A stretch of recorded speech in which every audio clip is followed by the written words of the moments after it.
की आवाजें आने लगी।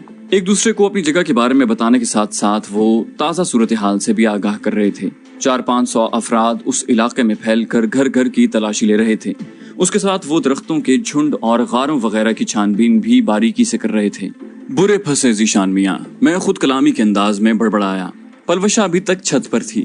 मैंने इनाम खान के साथी की लाश भी घसीट कर उसी कमरे में फेंकी और अपना सामान बाहर निकाल कर कमरे के बाहर से वही टूटा हुआ ताला लटका दिया।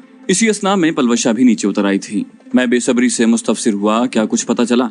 वो बोली, थोड़ा बहुत अंदाजा तो हो गया है, लेकिन इर्द गिर्द काफी आदमी घूमते हुए नजर आ रहे हैं और किसी भी लम्हे इन दोनों की तरह कोई और भी यहाँ पहुंच सकता है। मैंने कहा, मेरा ख्याल है निकल चलते हैं, तुम इन्हीं कपड़ों में ठीक हो। मैं बैरेट को चादर के अंदर लपेट कर गठरी के अंदाज में उठा लेता हूँ, तुम अपनी क्लैशनकोफ दुपट्टे के नीचे छुपा लेना। उसने क्लैशनकोफ कंधे से लटका कर ऊपर दुपट्टा लेते हुए कहा, ठीक है, लेकिन स्नाइपर राइफल की गठरी मुझे उठाना पड़ेगी।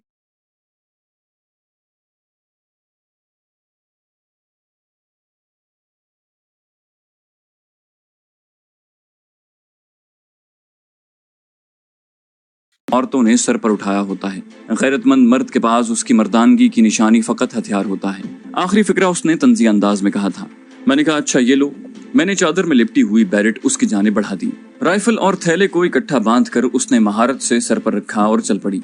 मैंने भी बारीक चादर सर पर पगड़ी की तरह बांधी और उसके पीछे कदम बढ़ा दिए। बाहर निकलकर मैंने बैरूनी दरवाजे की कुंडी में भी ताला फंसाया और हम दरख्तों की आड़ लेकर चल पड़े। नाले में उतरने की बजाय हम ढलान पर नाले के मुतवाजी सफर करने लगे। हमारी कोशिश थी कि दरख्तों से बाहर न निकलें। दुश्मन से अचानक सामना होने के तदारुक के लिए मैंने साइलेंसर लगा ग्लॉक अपने हाथ में रखा था। बरेटा भी मेरे पास मौजूद था, लेकिन उस पर साइलेंसर नहीं था। अलबत्ता पलवशा के पास कबील खान से छीना हुआ जो कीमती पिस्तौल था, उस पर भी साइलेंसर लगा हुआ था, मगर उसमें गोलियां कम थीं। पलवशा मुझसे 2-3 कदम आगे चल रही थी। यूं ही आगे पीछे हम घंटा भर चलते रहे। इसी दौरान मैंने आईकॉम मुसलसल ऑन रखा था। उसके शोर के तदारुक के लिए मैंने ईयरफोन की लीड लगाकर कान में उड़सी हुई थी। पिछले 2-3 मिनट से मुसलसल इनाम खान और यामीन खान को पुकारा जा रहा था। यामीन खान यकीनन उस मोटे इनाम के साथी का नाम था। एक जगह वो झाड़ियों के झुंड से बाहर निकली और एकदम ठिठक कर रुक गई। मैं उसे कुछ पूछने ही लगा था कि अपना दुपट्टा झाड़ी के कांटों से छुड़ाने के बहाने वो पीछे मुड़ी और हल्की सरगोशी में बोली, 2 आदमी हैं। ये कहकर वो दोबारा आगे बढ़ गई। मैं वहीं झाड़ियों में दुबक गया।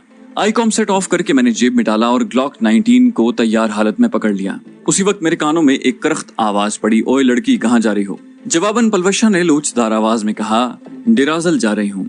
अब मुझे ये मालूम नहीं था कि डेराजल वाकई कोई करीब में आबादी मौजूद थी या उसने यूं ही फर्जी नाम लिया था। उसी करख्त आवाज वाले ने दोबारा पूछा, रस्ते में तुमने 2 आदमी तो नहीं देखे? नहीं कहकर वो आगे चल पड़ी। मैंने एहतियात से झाड़ी की ओट से झांका। वो इत्मीनान से आगे बढ़ती जा रही थी, जबकि 2 मुसल्ला आदमी उससे चंद कदम के फासले पर खड़े उसे घूर रहे थे। पलवशा के झाड़ियों में रुपोश होते ही एक मर्तबा फिर वो आगे बढ़े और दाएं बाएं निगाहें दौड़ाते हुए मुझसे 20-25 कदम के फासले पर से गुजरते चले गए। उनके थोड़े दूर जाते ही मैं उठकर एहतियात से आगे बढ़ गया। मेरी निगाहें अब भी जाने वालों की तरफ निगरान थीं। झुके झुके अंदाज में मैंने पलवशा के जाने के रास्ते कदम बढ़ाए। उसी वक्त अचानक झाड़ियों की ओट से एक क्लैशनकोफ बरदार आदमी बरामद हुआ। हम दोनों अचानक आमने सामने हो गए थे और फिर मैं उससे ज्यादा फुर्तीला साबित हुआ। उसके कुछ कहने या हथियार सीधा करने से पहले मेरे हाथ में मौजूद ग्लॉक ने चंद ग्राम सीसा उगल दिया। माथे में पेवस्त होने वाली गोली चीखने का मौका नहीं दिया करती। वो उन्हीं झाड़ियों में उल्टा होकर गिर गया। वो शायद रफ़ा हाजत वगैरह के लिए अपने साथियों से पीछे रह गया था। उसी वक्त थोड़े फासले से वही करख्त आवाज सुनाई दी, करम खान, कहाँ मर गए हो? मगर करम खान गरीब ऐसी जगह पहुंच गया था जहां वो आवाज सुन भी लेता तो जवाब नहीं दे सकता था। मैं चलने की बजाय भागता हुआ पलवशा के पीछे रवाना हुआ, लेकिन 2-3 कदम लेते ही मुझे एहसास हुआ कि करम खान की लाश मिलते ही उसके साथियों ने इस इलाके को घेरे में ले लेना है। इसकी बजाय अगर मैं उन दोनों को भी हलाक कर देता तो लाजिमन फिलफौर होने वाले ताकुब से जान छुड़ा सकता था, क्योंकि जब तक उन तीनों की लाशें दरियाफ्त न होती किसी को हमारा ख्याल नहीं आ सकता था। ये सोचते ही मैं फौरन उन दोनों के जाने की समत दौड़ पड़ा। वो 100-200 गज से दूर नहीं गए थे। झुके झुके अंदाज में पंजों के बल दौड़ता हुआ मैं उस तरफ बढ़ा। उनमें से एक ने फिर मकतूल करम खान को पुकारा और मुझे उनकी जगह के बारे में अंदाजा लगाने में आसानी हो गई। दरख्तों और झाड़ियों के झुंड मुझे छुपकर उनके करीब जाने में मदद दे रहे थे।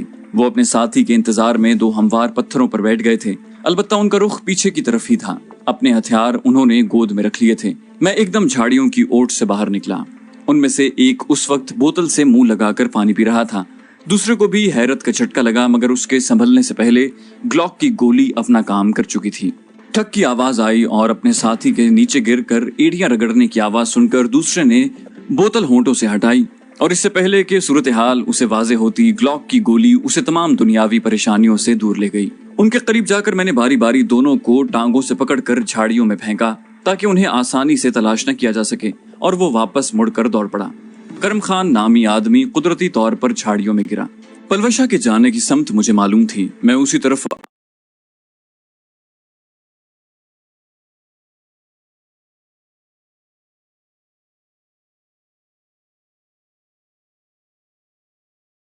मुझे ज्यादा दूर नहीं जाना पड़ा था।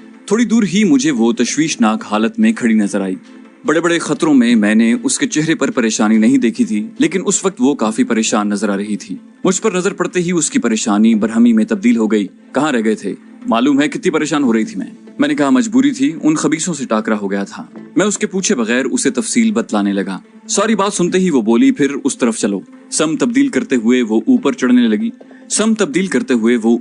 लगी। उसके पीछे कदम बढ़ाते हुए मैंने आई कॉम ऑन करके उसकी लीड कान में लगा ली थी। एक आदमी अपनी जगह के बारे में बता रहा था कि वो उस वक्त कहाँ है। उसके चुप होते ही एक दूसरी आवाज आई जो पहले वालों को हुक्म दे रही थी कि इनाम खान और जामीन खान इस इलाके में गायब हो गए हैं और अब मुखाबरे पर उनकी तरफ से कोई जवाब नहीं आ रहा। उन्हें ढूंढो कि कहाँ मर गए हैं। ठीक है कमांडर, पहली वाली आवाज में अदब का अंसर नुमाया था। उसके बाद कमांडर किसी असफंद यार को पुकारने लगा, मगर असफंद की तरफ से कोई जवाब न आया।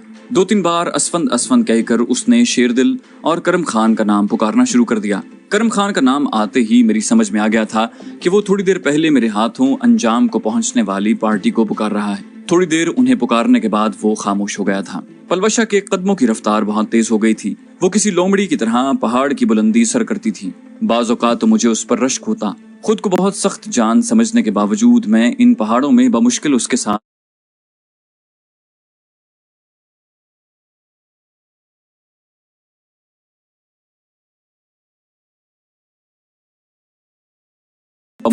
साथ कदम मिला पाता था।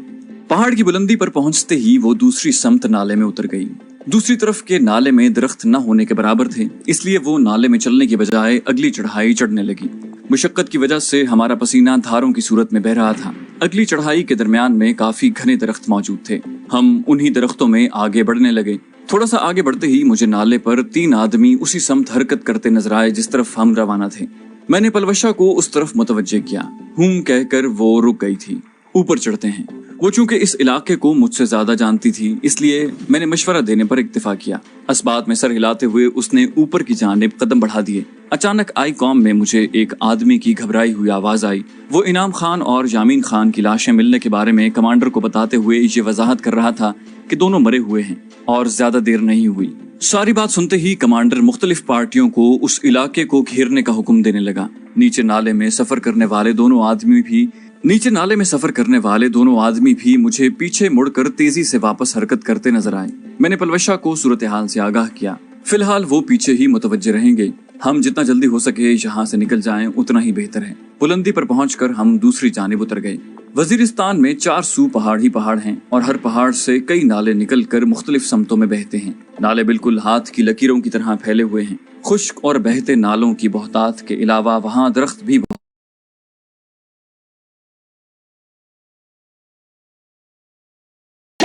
लेकिन उसके साथ ये मसला भी है कि मकामी आबादी में कहीं पनाह लेने की सूरत में ढूंढने वालों को आसानी रहती है, और अगर हम मकामी आबादी में न जाते